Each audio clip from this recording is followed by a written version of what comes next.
Good morning, Steve Reed in Chicago with the morning grain comments. Well, markets are back to looking at the higher dollar weighing on most commodity prices in the U.S. stock market. Concern about recession, concern about continued increase in interest rates by many of the central banks offers resistance to the commodity market and strength to the U.S. dollar. We also note that the World Bank lowered China's growth numbers from 5% to 2.8%. And this is the first time in 30 years that China's growth outlook is less than 3.2%. Southern Plains is dry, Argentina is dry, but we could see some rains in the 12-day maps in Argentina. Brazil conditions favorable. Europe a little wet for harvest of the corn.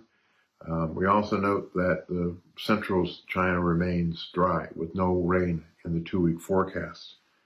So funds have whittled their positions down in beans down to 78,000 long, 47,000 long in soybean oil, 80,000 in meal, and 220 in corn, and still short 24,000 Chicago wheat. Maybe some short covering of that wheat on concerns about the exports out of the Black Sea, new Russian sanctions with the Nord Stream pipeline having 3 leaks and who caused that, and the 4 states in Ukraine voted to be part of Russia, and everybody's watching the next step by the president of Russia with nukes on the table if necessary.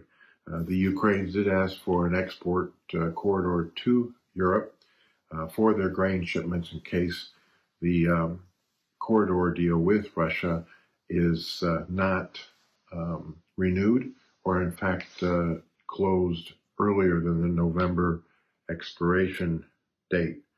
So again, concerned about higher interest rates, putting the world into a recession, lower growth, lower food and feed demand versus the USDA report on Friday and their October report, and if they actually lower U.S. supply.